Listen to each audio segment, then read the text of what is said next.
We got any sound? Okay, now we got sound. All right. Welcome to the first installment of Simon Chartier New York Stories. And I'm just going to tell you all my good ones. I'm only going to put the best ones on here.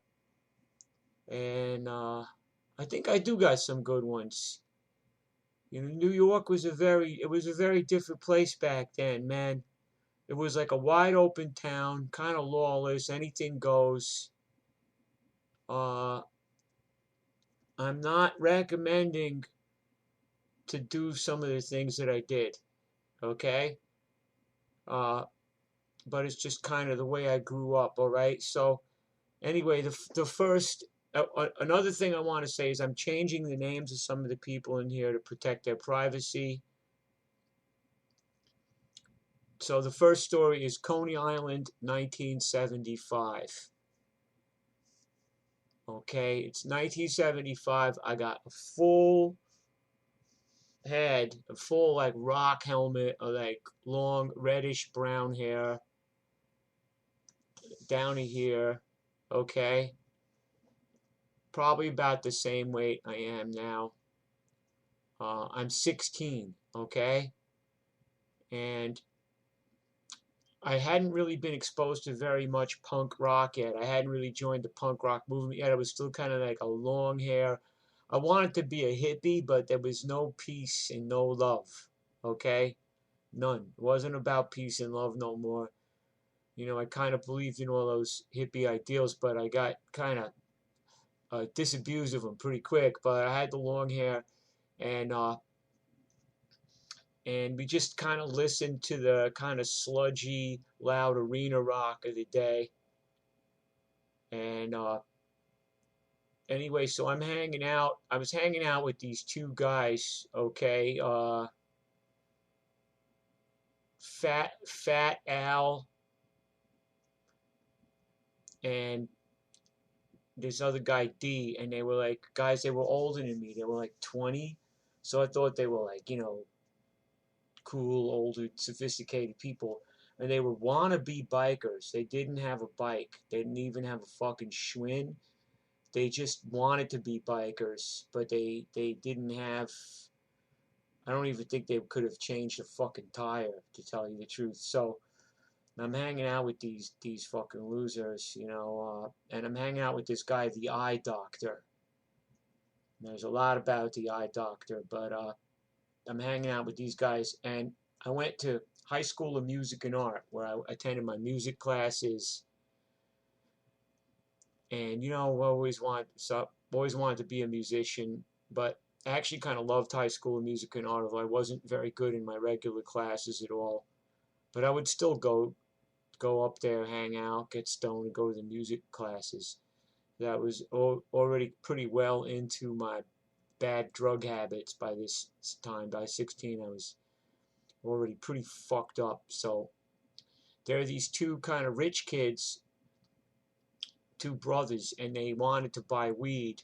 And like Fat Alan, this guy D, they had a lot of weed. They knew some guy Moth that they could get this really powerful weed from. So we met up with them in Columbus Avenue and 75th Street, which back then in the 70s, that was your big gay area. There was a lot of gay bars around there and guys cruising and everything. But we just kind of come down and we met those guys over there. And so they've got $45, and like Fat Al has the bag of weed. So they're coming up, they hand Fat Al the money, and the eye doctor does this roundhouse kick. This guy's only like 14, but he's already like a total fucking hoodlum. He does this roundhouse kick and kicks the hippie guy in the head. The guy goes down, boom. And so we took their money and we took their weed. We robbed them. So we were like, let's go down to 42nd Street and get some acid. Let's go tripping and go to Coney Island and go on the Cyclone roller coaster tripping. So that was our plan. So we walked down to 42nd Street, and at that time, it was your red light district.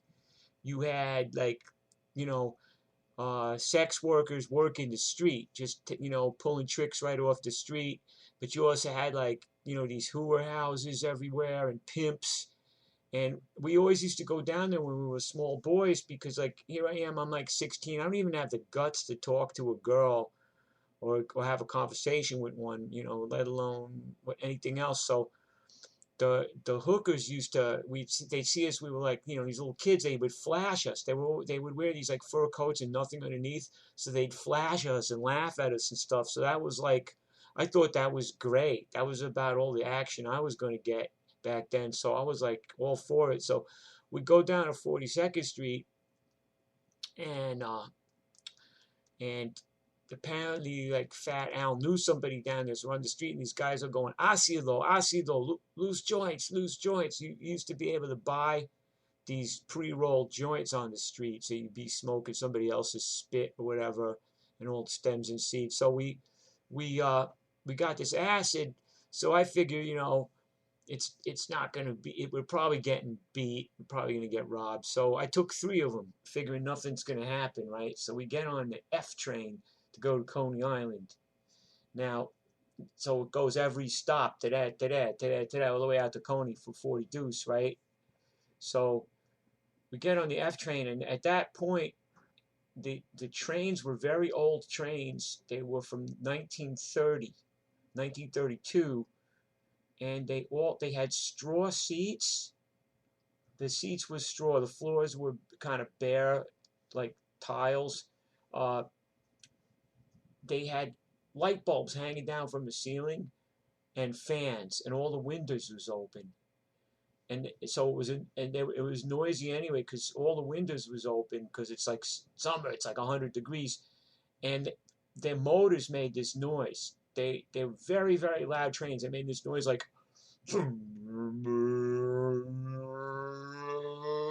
every time they took off a station, like that.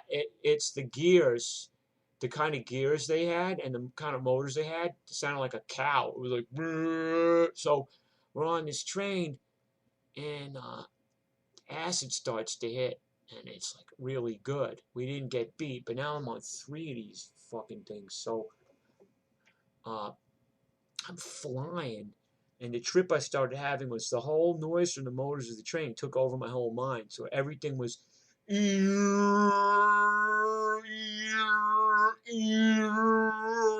and the train started corkscrewing. It started making these corkscrews. So like I'm on the train, and now I'm upside down. Now I'm down again. I'm just going like holy shit, I'm already on some kind of fucking ride. I didn't even get to Coney Island yet. And we're going down the track, and I'm like, the whole way to Coney Island, like 50 stops or something. And it's already really late at night. It's already like midnight. We get to Coney Island, we get off the train. We're fucked up. We're all like fucking wasted. We're tripping our fucking galloons off. So get off the train. And the first ride we went on is the Zipper. And I don't know if you know the Zipper, but it's these 2 little cars on the end of this long stick, but they traverse the whole length of the stick. Like they're going like this. The whole stick is spinning, and they're marching up and down the stick, and they're hinged. So you're rotating on this big circle and this other circle, and you're going down and up and down all at the same time. And I'm like, we get off and we go on this ride to Hellhole. They don't have it anymore because somebody died on it, and it's this big drum. It's like this circular drum, and you get in, and it starts spinning really fast, and you're pinned against the wall, and then the floor drops out. So now you're pinned into the wall, and like the floor drops down like 7 feet.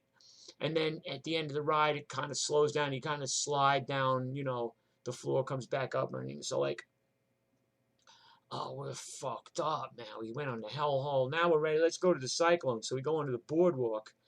Our plan was to go onto the boardwalk and smoke some of this weed, We had $45 and a gang and a half of weed, and like $45 is a lot of money back then. So now, I just read this article in the newspaper about all the gangs in Brooklyn, all right? And back then there was a lot of gangs, but they were like street gangs. They just defended their turf. They weren't like these big, like, making money kind of powerful gangs. They were like local street gangs.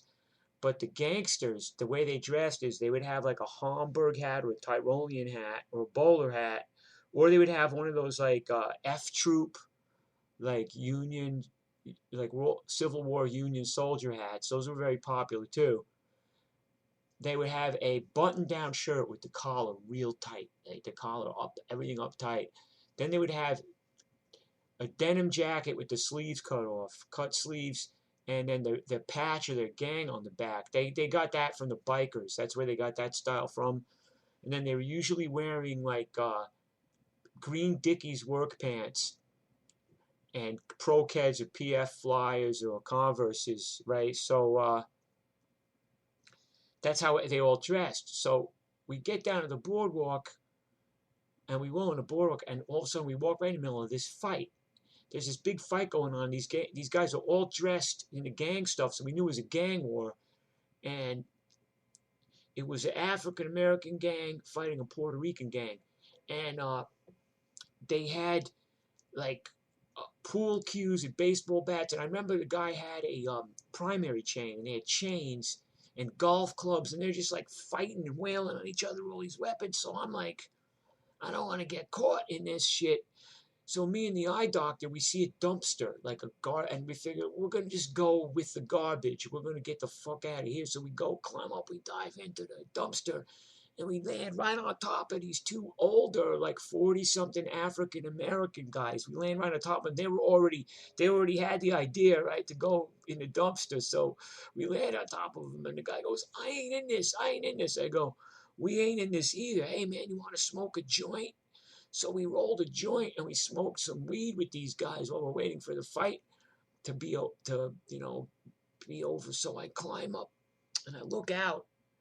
Now I just read this article about the gangs, and they said the worst, most feared, most dangerous gangs in Brooklyn are the homicides.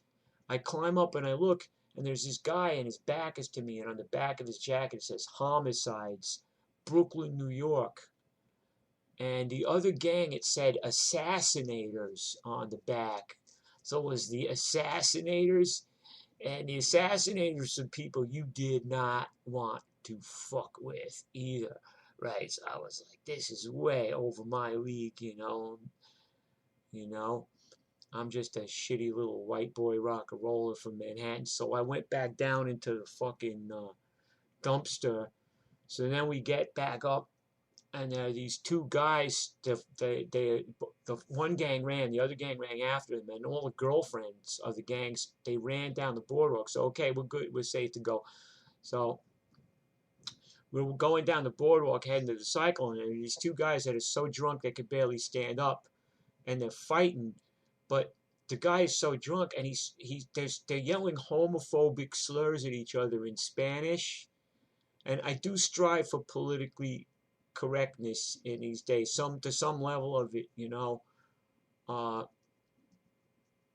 and they're homophobic slurs and talking about each other's mothers in Spanish. I could repeat it in Spanish for you, but I'm not gonna do it because it's not. It could hurt somebody's feelings, you know, but they were like, you know, all these fucking insults. So, and one guy's so drunk, he's throwing a punch at the guy. But when he throws a punch, he just himself falls on his face, and then he gets up, and the other guy hits him and falls. It was really funny. They were both like just to this day, and to this day, like they're two of the most drunkenest people I ever seen in my life. So we get down to the Cyclone, and now I'm really scared. The Cyclone is a scary roller coaster. You never know when it's just going to fly off the tracks into this air and kill everybody. It's so decrepit. It's like it's made out of wood. I mean, part of the whole kick of taking that shit is that you just don't know if you're going to die or not going in it. So we get on the Cyclone, and I'm with the eye doctor. He's sitting next to me. Now, the eye doctor, the two toughest people I ever knew in my life. Okay, to me, because I'm not a tough guy. I'm just a musician, and I survived, but I'm not a tough guy, like an ass kicker or nothing. So the two toughest people I ever knew in my life, that I just thought were very handy people is the eye doctor. More stories about him later, and Harley from the Chromax, who's also just like me and him always got along real good. We've always been very friendly. I just wouldn't want to tangle with the guy. You know what I mean? I wouldn't want to try messing with him either. And the eye doctor's the same way. So we get on the roller coaster, and there's this really fat guy, like 500 pounds, with his belly hanging up over his belt. And he's like, there, he looks like that. And he pulls the lever on the fucking roller coaster, and we go down. Now we're going up this thing, and I'm still hearing an ear, ear from the train. I'm on this trip where everything is like ear, ear, right? And I'm like, you know, the eye doctor looks at me, and he just starts throwing punches at me. Boom, boom. He hit me in the chest, but he's like, boom, boom, boom. And he throws a swing at me, like, goes right by my head. He missed. Luckily, I ducked. I'm like, oh, shit. And then we just go over the edge, down the fucking cyclone. And it kind of sobered me up a little bit. And I think we went on it like 10 times. Got home, it was daylight out. Now, the way I grew up, no parental supervision, zero, no consequences for anything you did. Like, I'd already was well on my way to trouble. I'd already gotten expelled from 2 schools. I got expelled from a school for peeing in a can of Dr. Brown's cream soda and giving it this kid to drink. And then I got kicked out of another school for blowing up a toilet with an M80. So I was already just like, this little shithead, this little fucking brat. But I had zero, like, it wasn't like, where were you? What were you doing? Who were you with? It wasn't like that in the way I grew up. But we just kind of ran around in the fucking street, and whatever happened to us happened to us. And to tell you the truth, my parents, they just kind of, they A, like, really basically didn't give a shit, and B, they couldn't control us anyway, because we were little fucks. So I get home, and it's like 9 in the morning or something, and I'm still tripping. I've been up all night. So that is my first story. Coney Island, 1975.